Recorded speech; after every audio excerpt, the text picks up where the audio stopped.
रोग भन्नाले एउटा पुतली जस्तो किरा आउँछ, त्यसमा नि अलिक त्यसमा औषधि हाल्नुपर्छ। अनि ढुसी भन्ने लाग्छ, एउटा डढुवा भन्ने लाग्छ। उहाँहरूले विदेश जानुभन्दा नेपालमै केही गरे राम्रो हुन्छ होइन, मेहनत आफूले गर्नु पर्यो हुन्छ। बिउ चाहिँ चैतमा राख्ने, अनि अलिक ढिला उम्रिन्छ अकबारी खुर्सानी चाहिँ। यसलाई चाहिँ अलिक गाह्रै छ, स्याहार पुगेन भने पानी बढी भयो भने पनि मर्छ। रोग चाहिँ भन्नाले पात डल्लो पर्ने, अलिक पहेँलिने, खुर्सानी फलेको झर्ने त्यस्तो हुँदो रहेछ।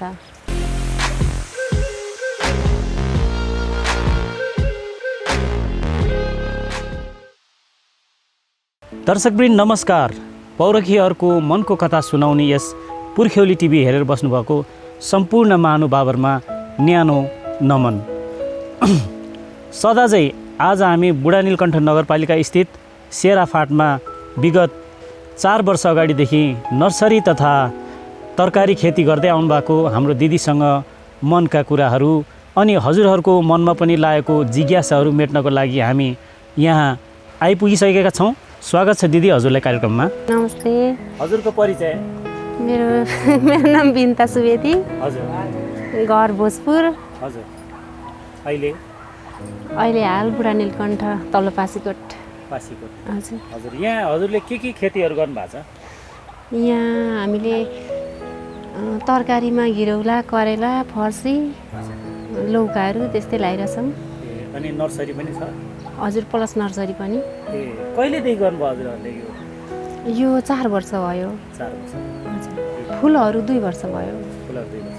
पहिला सुरु चाहिँ तरकारी गर्नुभयो? पहिला सुरुमा तरकारी गऱ्यौँ, त्यस पछाडि अहिले 2 वर्ष फुल। तरकारी पनि तपाईँहरूले यो लहरे बारी धेरै लाउनु भएको देखियो होइन? हजुर। हजुर, यो कतिको बिक्री हुँदो रहेछ, के रहेछ, कतिको फल्ने, के छ उब्जनी? ठिकै छ, उब्जनी राम्रै छ। फल्ने त अब फल्छ, मेहनत हो मेन त होइन। अनि अहिले यो कति क्षेत्रफलमा गर्दै हुनुहुन्छ हजुर? 7 रोपनी छ। 7 रोपनी छ। हजुर। यो अरू हजुरले यो तरकारी लाउँदै फुलहरू चाहिँ कसरी लाउने हजुरलाई यो आइडिया कसरी आयो? बुढोले गरिरहनु भएको थियो, पहिला पनि गर्नुभएको रहेछ। हजुर हजुर। अनि त्यस पछाडि अलिक बुढोले नै उसलाई नै रहर लागेर हो। अनि यहाँ कुन थरीको फुलहरू छन्, के छ? फुलहरू सयपत्री, गदावरीदेखि लिएर इन्डोर प्लान्टहरू, अनि धुपी सबै छ प्राय। हजुर। जस्तो यो तरकारीहरू हजुरले यो सिजन अनुसार लाउनुहुन्छ कि मौसमी लाउनुहुन्छ कि बेमौसमी लाउनुहुन्छ कि? सबै प्रकारको सिजन अनुसार नि हो। सिजन अब कुन सिजनमा कुन हुन्छ त्यही अनुसार हुन्छ। अनि यो बजार कता लगेर हजुरहरूले यो बेच्नुहुन्छ? बजार त यतै जान्छ, प्राय टाढा लानु पर्दैन। यही लिन आउनुहुन्छ? यहीँ लिन नि आउनुहुन्छ, रहेमा आफूले नि लाने गरेछ। अनि यो नर्सरीको फुलहरू? नर्सरीको फुलहरू होलसेलमा नि जान्छ, अलिअलि आफूले नि लाने हो, यहीँबाट नि जान्छ। यो आम्दानी कतिको हुँदो रहेछ यो तरकारीमा, के छ अहिले आम्दानी, कस्तो छ? आम्दानी ठिकै हुन्छ, जे होस् आफूलाई अब चलिरहेछ भनौँ न, खान लाउन पुगेको छ। ठिकै छ। जस्तो अब अरूले त भन्छन् नि यो अब यति तरकारी खेती गरेर यति फाइदा भयो भन्छन्, यो के तपाईँहरूलाई कस्तो जस्तो लाग्छ? मेहनत गऱ्यो भने हुन्छ हुन त, तर अब कहिले अब भाउ नआइदिने त्यो भएर नि अलिक घाटामा जान्छ, नभए ठिकै छ त्यतिको। कहिलेकाहीँ चाहिँ भावै नआइदिने, कम हुने, त्यो भएर नि हो। अनि यो त अलिकति भित्री पर्छ, यसको बजार चाहिँ हजुरहरूले अन्त पनि बेच्नुहुन्छ कि यहीँ आउँछन् कि कन्ट्याक्टमा? हामीले सप्लाई बाहिर भन्नाले उता कालीमाटी धुम्बाराईतिर चाहिँ लाँदैनौँ। यतै अब पसलतिर जान्छ, यतै नै सकिन्छ। लगाएको छैनौँ अहिलेसम्म चाहिँ। यो हजुरहरूले के दर्ताहरू गर्नु भएको छ कि? गरेछ। हामीले कार्की कृषि तथा पशु हाम्रो गाई पनि थियो पहिला, अनि बिचमा म बिरामी भएर चाहिँ बेचे हो।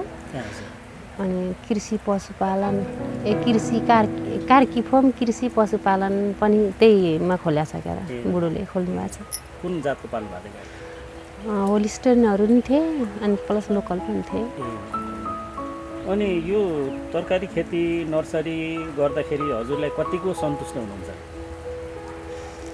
ठिकै छ भाइ, राम्रै छ। यति त्यस्तो धेरै फाइदा नि होइन, घाटै पनि छैन, ठिकै छ। अब यो लहरे बारीको कुरा गर्दाखेरि यसमा रोगहरू कस्तो खालको लाग्दो रहेछ, के हुँदो रहेछ यसमा? लहरे बालीमा चाहिँ रोग भन्नाले एउटा पुतली जस्तो किरा आउँछ, त्यसमा नि अलिक त्यसमा औषधि हाल्नुपर्छ। अनि ढुसी भन्ने लाग्छ एउटा, अनि डढुवा भन्ने लाग्छ, अनि त्यसमा औषधि हाल्ने, औषधिले नियन्त्रण गर्छ। फाइदा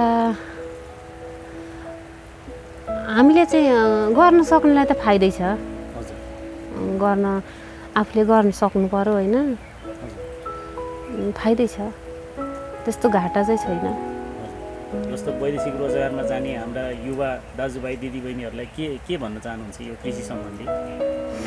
उहाँहरूले विदेश जानुभन्दा नेपालमै केही गरे राम्रो हुन्छ होइन, मेहनत आफूले गर्नु पर्यो, हुन्छ, दुःख चाहिँ गर्नु पर्यो, हुन्छ। यो अकबरे खुर्सानी कुन महिनादेखि बिउ राख्ने, कसरी गर्नुहुन्छ? बिउ चाहिँ चैतमा राख्ने, अनि अलिक ढिला उम्रिन्छ अकबरे खुर्सानी चाहिँ, अनि जेठमा रोप्ने, अनि त्यस पछाडि अहिले फलिरहेछ। अनि यो लाम्चे खुर्सानी?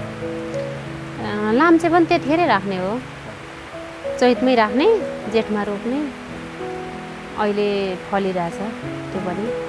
यो हजुरहरूले कसरी राख्नुहुन्छ, यो ब्याड कसरी राख्नुहुन्छ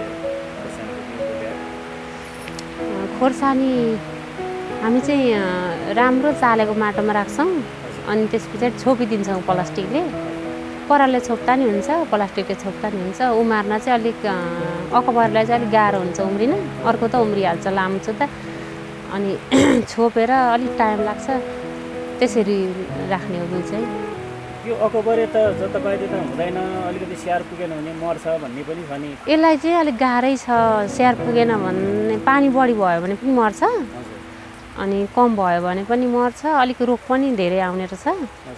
अकबरेलाई अलिक माटो पनि त्यो बलौटे माटोमा नहुँदो रहेछ, चिम्टाइलो माटो चाहिने रहेछ। यसलाई चाहिँ अलिक गाह्रै छ, स्याहार पुगेन भने, पानी बढी भयो भने पनि मर्छ। रोग चाहिँ भन्नाले पात डल्लो पर्ने, अलिक पहेँलिने, खोर्सानी फलेको झर्ने, त्यस्तो हुँदो रहेछ। फुल झर्ने त्यस्तो, फुल पनि, अनि त्यो चिचिला पनि झर्छ। हजुर। अनि यसलाई कस्तो खालको औषधिहरू हाल्नुपर्ने रहेछ? त्यो पनि त्यस्तो, त्यो फुल झर्ने, त्यो चिचिलाहरू झर्ने पनि किरा लाग्ने रोग हुन्छ, त्यसको नि किराकै औषधि हाल्छौँ हामी त। किराको औषधि हालेपछि कतिको मर्ने चान्स कम हुन्छ? अलिक कम हुन्छ। हजुर। अनि अर्को लाम्चे खुर्सानीमा? लाम्चे खुर्सानीमा त खासै औषधि पर्दैन, हाल्दैनौँ हामी त्यति, त्यस्तो भएको छैन। डल्लेमा चाहिँ धेरै हुन्छ, कमै हुन्छ लाम्चेमा चाहिँ। लाम्चे त त्यत्तिकै रोप्थ्यो भने नि औषधि नै पर्दैन, भइरहेको हुन्छ हाम्रोमा। डल्लेमा चाहिँ एकदमै औषधि हाल्नुपर्छ। यो लाम्चे खुर्सानीको चाहिँ कतिको बजार छ? बजार त छ, खोर्सानीको त राम्रै छ। दिदी, यो अनि हजुरकोमा यो बिरुवाहरू चाहियो भने, त्यो फुलहरूको, यो तरकारीहरूको बिरुवाहरू चाहियो भने तपाईँले कसरी सम्पर्क गर्ने? हात्तीगाउँडादेखि झर्ने तल्लो पासीकोट, सिधै हात्तीगाउँडादेखि सिधै आएर राम मन्दिर आउँछ, राम मन्दिरदेखि तल्लो पासीकोट बोल्छ, तल्लो पासीकोटमा झर्ने, अनि आउँदा नि भयो। हामीले अनलाइन सिस्टम चाहिँ राखेको छैनौँ, त्यहाँ आएर बिउ चाहिएमा, बिरुवाहरू चाहिएमा लिँदा हुन्छ। तपाईँको सम्पर्क नम्बर दिन मिल्छ? मिल्छ। हजुर, यहाँको सम्पर्क नम्बर दिनुहोस्। 9841 060041। फेरि एकचोटि 9841 060041। त्यो नम्बरमा कल गरेर कन्ट्याक्ट गरेर आउँदा हुन्छ, सजिलो हुन्छ, सहज हुन्छ। हुन्छ। हस्।